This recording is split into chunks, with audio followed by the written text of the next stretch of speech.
On October 7th, 1777, Lieutenant General John Burgoyne led roughly 1,700 men out from the British lines near Saratoga. The army behind him was hungry, exhausted, and deep inside enemy territory.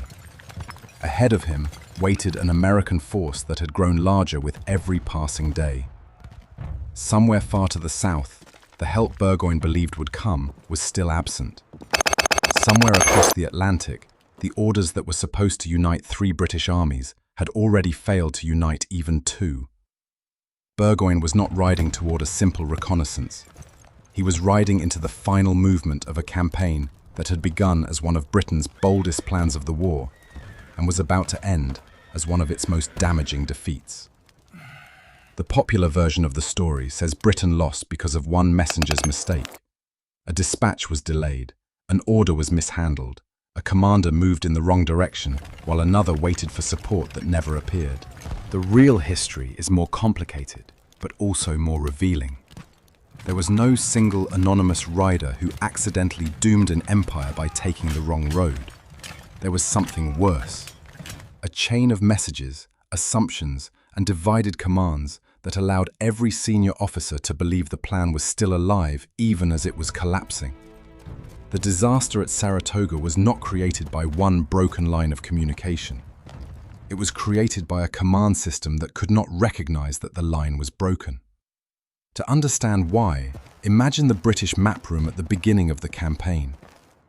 The rebellion in the American colonies had survived longer than many in London expected. The British held enormous advantages.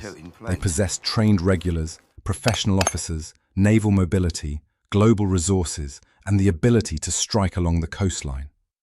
But the Americans occupied an immense territory. Their armies could lose battles, retreat, rebuild, and appear somewhere else. Britain needed a way to divide the rebellion physically and politically. The Hudson River corridor seemed to offer the answer. If British forces could control the route between Canada and New York, they could isolate New England, the region widely seen as the furnace of the rebellion, from the colonies further south. The plan looked powerful on paper because it used geography as a weapon. General John Burgoyne would advance south from Canada. A second column under Barry St. Leger would approach from the west. A third force, associated in Burgoyne's expectations with General William Howe in New York, would move north along the Hudson. The armies would converge around Albany. One campaign would split the rebellion. It was the kind of plan empires loved. It had arrows on a map. It had separate columns moving toward a single point. It promised that distance, timing, and military pressure would combine into inevitability. It also depended on coordination across forests, rivers, oceans, and separate chains of command. That weakness was hidden inside the elegance of the design. Burgoyne was an unlikely figure to become the symbol of this failure. He was not a cautious clerk in uniform. He was ambitious, theatrical, socially polished, and confident in his ability to command a major campaign. He understood spectacle. He understood reputation. He also understood that success in America could transform his career. His route south would carry him through a vast wilderness where roads were few, supply lines were fragile, and every mile gained created another mile that had to be protected. At first, the campaign appeared to justify his confidence. The advance from Canada pushed into the Hudson Corridor. British and German troops moved with artillery, baggage, animals, provisions, and the heavy machinery of an 18th century army. But the same force that made Burgoyne dangerous also made him slow. An army does not move as a collection of heroic individuals. It moves as a system.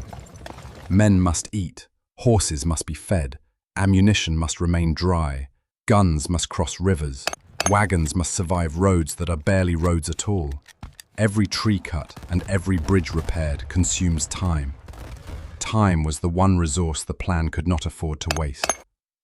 The American response was not to stand in one place and offer Burgoyne the perfect battle. Resistance thickened around him.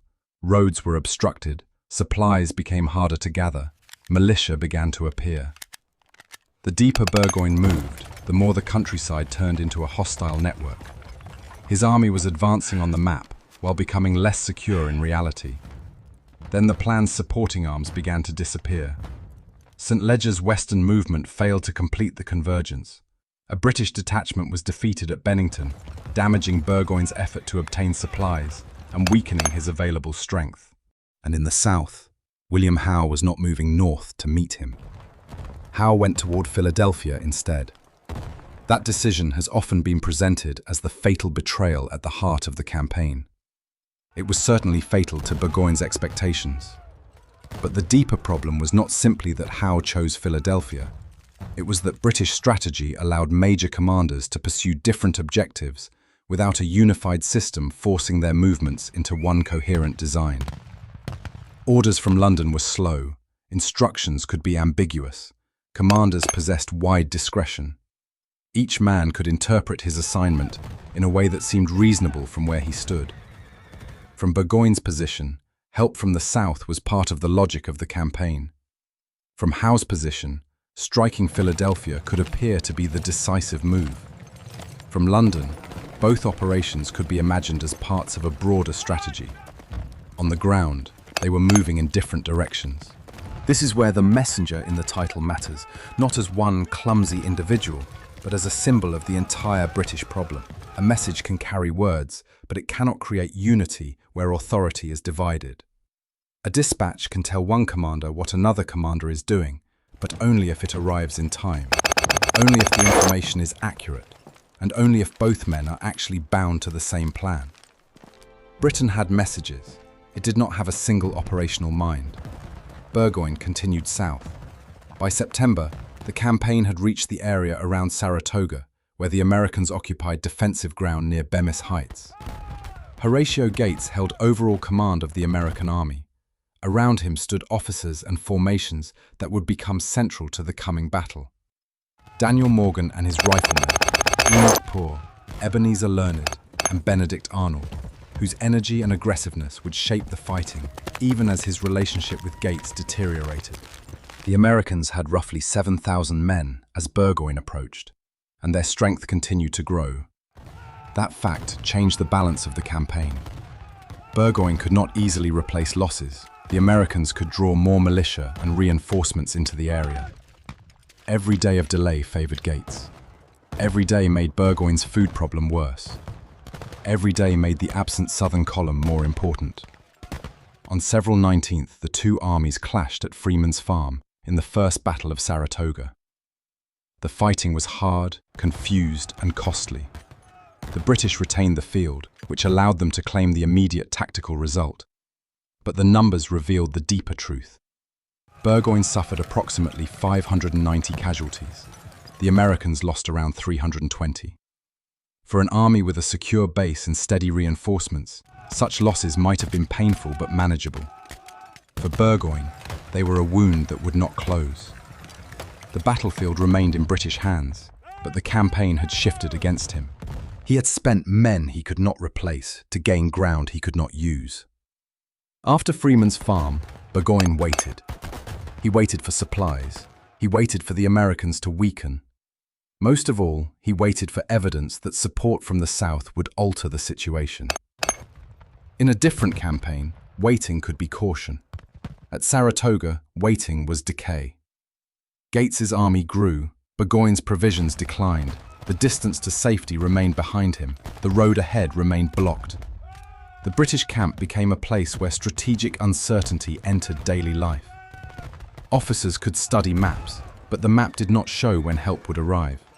Soldiers could hear rumors, but rumors did not fill ration bags. Men could polish weapons and maintain discipline, but discipline could not shorten the supply line. The army had marched south as one blade of a three-part weapon. Now it was alone. And yet retreat was not simple. Burgoyne's reputation was tied to the campaign. The plan had been approved. His army had already come far. Pulling back would mean abandoning the objective and admitting that the convergence had failed. Commanders often face danger not because they cannot see it, but because every available choice carries humiliation, risk, or loss. Burgoyne could advance, retreat, or wait. None of the choices was good. He chose to test the American position once more. That decision led to October 7th. The force Burgoyne took forward that day was about 1,700 strong. It was not the mass of a confident army beginning a grand offensive. It was a limited movement by a commander searching for food, information, and perhaps one final opening. The men moved out from the British defences into fields and broken ground. They were close enough to the American lines that the movement could not remain hidden for long. Gates now held the advantage. He possessed more men, stronger momentum, and interior confidence. The British had to discover a way out. The Americans only had to prevent them from finding one. The battle that followed would expose the full cost of Britain's communication failure. Not in a London office, not in the saddlebag of a courier, in smoke, gunfire, and collapsing positions. The American commanders did not need long to understand what Burgoyne was attempting. The British force outside its main works was exposed. It had come forward to examine the American left, gather forage, and decide whether an attack was possible. But reconnaissance becomes something else when the enemy chooses to strike first. American troops began moving toward the British position. Daniel Morgan's riflemen worked against one flank. Brigades under Enoch Poor and Ebenezer Leonard joined the attack. What Burgoyne had intended as a controlled probe was becoming a battle on American terms. For the British soldiers in the field, the first warning would not have been an abstract realization that the Imperial command system had failed. It would have been movement at the tree line, the crack of rifles, officers turning their horses, companies adjusting their formation, the sudden understanding that the enemy was not waiting behind earthworks. The enemy was coming. The British line contained experienced regulars and German troops who knew how to stand under fire. Discipline did not vanish. Men loaded and fired by command. Officers tried to preserve order. Artillery crews served their guns. But the tactical situation was already dangerous. Burgoyne's force was limited. The Americans were attacking with growing pressure, and the British could not assume that fresh columns were about to arrive from somewhere beyond the battlefield. This is the point where the strategic mistake became physical. A missing army is not an empty space on a map. It is the reserve that does not reinforce a flank. It is the pressure that does not force the enemy to divide his troops. It is the threat that does not exist behind the American lines. Because Howe was far away, Gates could concentrate against Burgoyne. Because St. Ledger's movement had failed, there was no Western force compelling the Americans to look over their shoulders. The entire weight of the Northern campaign now rested on the men standing in front of Bemis Heights. If you value military history that explains not only who won, but why a plan failed before the final shots were fired, subscribe now. The most important moment in a battle often happens long before the armies can see each other. The Americans pressed the attack. Poor's men struck the British left. Morgan's riflemen threatened the flank and targeted points of command and control. Leonard's troops added force to the assault. The fighting spread through fields and wooded ground, where formations could lose alignment and local decisions became decisive. One of the central British figures on the field was Brigadier General Simon Fraser. He represented the kind of leadership Burgoyne desperately needed: active, visible, and able to move troops where the line was in danger. As American pressure increased, Fraser worked to steady the defense. His presence made him valuable. It also made him conspicuous. Fraser was mortally wounded during the battle. His loss did not instantly destroy the British army, but it removed a capable commander at the moment when control mattered most. In a battle already shaped by failures of coordination, the British now suffered another blow to leadership in the field. Burgoyne's position began to unravel. The limited reconnaissance could not continue. The British were being forced back toward their fortified line. What had begun with the hope of discovering weakness in the American position instead revealed the weakness of Burgoyne's own. The retreat into the British works might have ended the day's fighting under other circumstances. Defensive positions could give exhausted troops protection. Darkness was approaching. The Americans had already achieved a significant success by driving Burgoyne back. But Benedict Arnold saw the opportunity differently.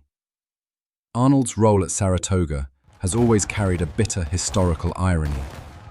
His later name would become inseparable from treason. But on October 7, 1777, he brought speed, aggression, and personal courage to the American attack. His relationship with Gates was strained, and the exact boundaries of his authority during the battle were complicated. What matters on the field is that Arnold moved into the fighting and drove the attack forward when hesitation might have allowed the British to recover. The British defensive line included fortified positions designed to protect the army's camp. Among them was the redoubt held by German troops under Heinrich von Breyman.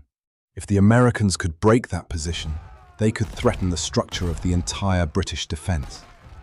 Arnold moved through the battle with the kind of energy that makes command visible. Smoke reduced clarity, units became mixed, orders had to travel through noise. Yet the American attack did not stop at the edge of the British works. The assault against the redoubts was not a clean parade ground maneuver.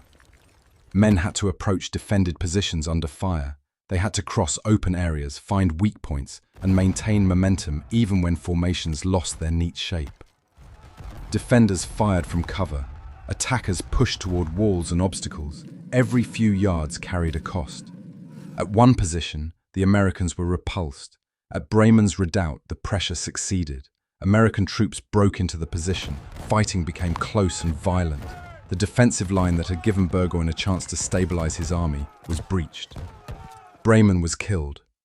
Arnold was seriously wounded in the leg, but the tactical effect of the assault was already clear. The redoubt had fallen, and the British right was exposed. A battlefield position is not important merely because of the earth piled around it. It is important because of what it protects. When Breyman's redoubt fell, the British camp could no longer be treated as a secure base from which Burgoyne might resume the campaign. The Americans had shown they could penetrate the line. Another determined attack could threaten the army's survival. The numbers at the end of the day were devastating. The British suffered approximately 600 casualties on October 7th. The Americans lost about 150. Burgoyne had taken roughly 1,700 men into the movement. A large portion of that force had been killed, wounded, captured, or otherwise removed from effective action. The ratio mattered, but the timing mattered more. These were not losses at the beginning of a campaign when replacements might arrive. They came after Freeman's Farm, where Burgoyne had already lost approximately 590 men. Across the weeks around Saratoga, his army had suffered roughly 1,200 casualties, while American losses remained below 500. The British had not simply lost a battle, they had lost the ability to continue pretending that the campaign could be restored by one more maneuver. That night, the mood inside the British position changed. The army had survived the day, but survival was no longer the same as opportunity. The breach at Breyman's redoubt threatened the camp. Fraser was dying. The American army remained in front of them and continued to grow around them. The supplies that had governed Burgoyne's decisions were still running out. No relieving army appeared. Burgoyne began withdrawing. A retreat under pressure is one of the most difficult operations an army can perform. The commander must move wounded men, guns, ammunition, and remaining provisions while preventing the withdrawal from becoming a rout. Roads become bottlenecks. Darkness creates confusion. Rain, mud, and exhaustion can turn every mile into a struggle.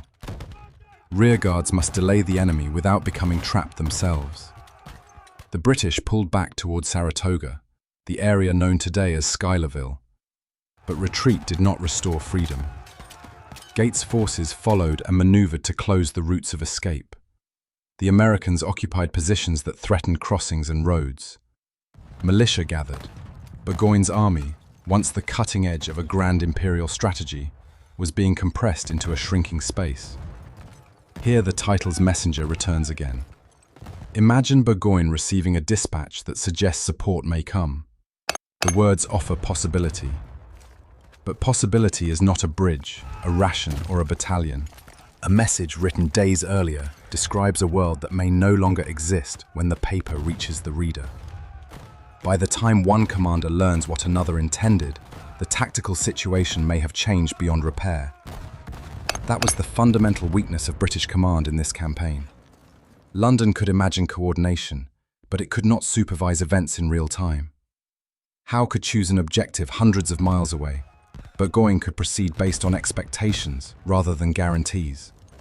Couriers and ships carried information through delays that no amount of confidence could eliminate. The British system required men separated by enormous distance to act as if they were standing over the same map at the same moment. They were not. Burgoyne now faced the consequences. His troops were exhausted, food was nearly gone, the Americans blocked the roads. The army could attempt a desperate breakout, but the chance of carrying the wounded and the remaining equipment to safety was collapsing. It could remain in place, but staying meant starvation and bombardment. It could surrender. For an officer of Burgoyne's background and ambition, surrender was not a simple calculation.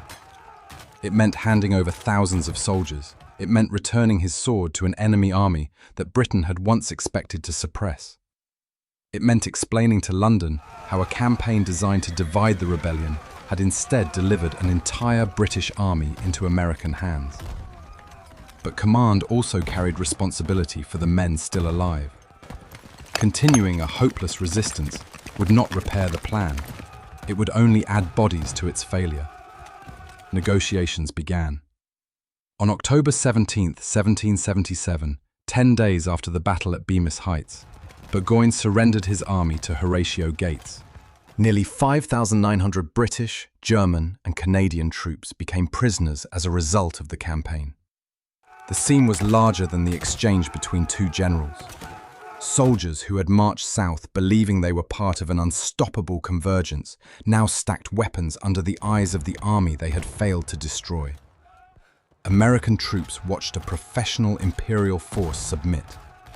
Militiamen who had arrived from farms and towns saw proof that Britain could be beaten, not merely in a skirmish, but in a campaign ending with mass surrender. The psychological effect was immense. Before Saratoga, the American rebellion had survived. After Saratoga, it possessed a victory that foreign governments could measure. The Americans had not simply claimed courage, they had captured an army. They had demonstrated that British forces could be isolated, surrounded, and compelled to surrender. That distinction mattered in France. The French government had watched the rebellion with interest, calculation, and caution. Britain was France's great rival, and anything that weakened British power offered opportunity. But supporting a rebellion was risky. A rebellion that failed could leave France exposed and embarrassed. Saratoga changed the calculation because it provided evidence that the Americans could achieve a strategic victory. On February 6, 1778, France signed treaties of alliance and commerce with the United States. The war was no longer only a struggle between Britain and its colonies. It became an international conflict. French money, military power, naval strength, and diplomatic recognition altered the scale of the contest. This was the true payoff of Saratoga. Burgoyne's surrender did more than remove one army from the field. It helped bring another European power into the war. Britain now had to think beyond the Hudson Valley, beyond Philadelphia, and beyond the American coastline. The empire faced a wider struggle in which ships, colonies, trade routes, and distant possessions all mattered. A campaign designed to isolate New England had isolated Britain's northern army instead. A plan intended to shorten the rebellion expanded it into a global war. That reversal is why the communication failure matters so much. Military history often celebrates bold maneuvers and decisive charges, but armies are held together by less dramatic things: clear authority, shared objectives, reliable information, logistics, and timing.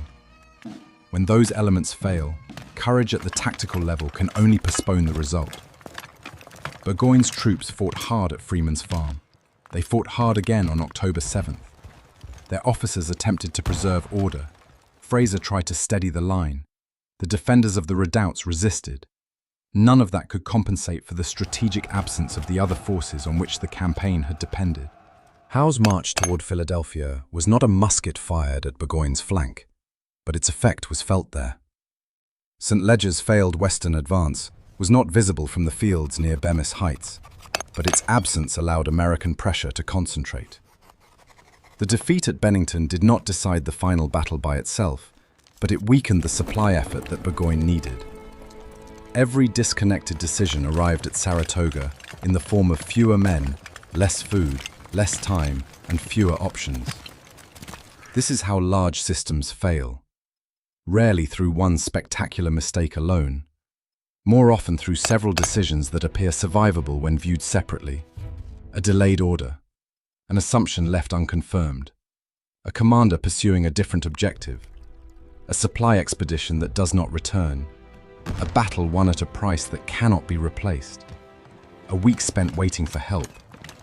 Then one morning, the commander looks at the map and discovers that all the small failures have joined together. The myth of the single messenger survives because it gives the disaster a clean shape. One man mishandles one message and history changes. It is easy to understand. It is also comforting. If one messenger caused the defeat, then the system itself was sound. Replace the messenger and the plan works. Saratoga offers no such comfort. The system was the problem. Britain had experienced commanders, disciplined troops, and enormous material strength. Yet its command arrangements failed to turn those advantages into coordinated action. The plan required convergence, but responsibility for ensuring that convergence remained dangerously vague. Burgoyne acted on expectation. Howe acted on his own campaign logic. London remained far away. The Americans exploited the space between them. There is another lesson here for every commander who inherits a complicated plan. Assumptions must be treated as risks until they are confirmed. Support that is merely expected is not the same as support that is ordered, moving, and able to arrive. A timetable drawn in safety cannot command weather, terrain, resistance, or the judgment of another general. The more separate forces a plan requires, the more clearly one authority must define what happens when one force falls behind or chooses another objective. Burgoyne had no rapid communication network with which to correct the campaign. Once the columns separated, each new decision widened the gap between the plan imagined in London and the war unfolding in America. By the time that gap became undeniable, his army was too deep in hostile territory to erase it cheaply. That is why command clarity is not administrative detail, it is combat power. It determines whether separate units multiply one another's strength or leave each other exposed. Horatio Gates deserves credit for holding the army together and occupying strong ground. Daniel Morgan's riflemen applied pressure where it mattered. Enoch Poor and Ebenezer Learned drove their formations into the fight. Benedict Arnold transformed opportunity into assault and helped carry the attack into the British defences. American strength was not merely British weakness. The victory required men willing to attack a professional army and continue after the first success. Yet the Americans were able to fight that army in isolation because British strategy delivered it to them alone. Walk across the Saratoga battlefield today and the landscape can seem quiet. Fields open beneath the sky. Tree lines mark ground where formations once appeared and vanished in smoke. Earthworks and markers preserve positions that were measured in blood. The distance between one redoubt and another can be crossed in minutes. The distance that destroyed Burgoyne was much greater. It stretched from Canada to Albany, from New York to Philadelphia, and from the American colonies across the Atlantic to London. It was the distance between intention and execution, between a plan approved and a plan understood, between a message sent and a message made meaningful. On October 7th, that distance closed around 1,700 men in a field. Approximately 600 British casualties later, Burgoyne's last offensive chance was gone. 10 days after that, nearly 5,900 troops surrendered. 4 months later, France formally allied with the United States. That is the chain of cause and effect, hidden inside the legend of the mistaken messenger. A dispatch did not pull the trigger at Bemis Heights. It did not storm Breyman's redoubt. It did not surround Burgoyne at Saratoga. But failed communication helped create the battlefield on which those things became possible. It allowed a three-army concept to become a one-army reality. It persuaded a commander to keep moving after the support built into his plan had disappeared. Britain lost Saratoga because the Americans fought with determination. because their army grew while Burgoyne's weakened, because their commanders recognized the opportunity, and because British strategy never produced the coordination it promised. The messenger's mistake was not one wrong road. It was an empire believing that sending orders was the same as creating command. If this breakdown changed the way you see Saratoga, subscribe for more military history built around the decisions, logistics, and human errors behind the battlefield. And tell me in the comments, was Burgoyne doomed by the plan itself, or did he still have a realistic chance to escape after Freeman's Farm?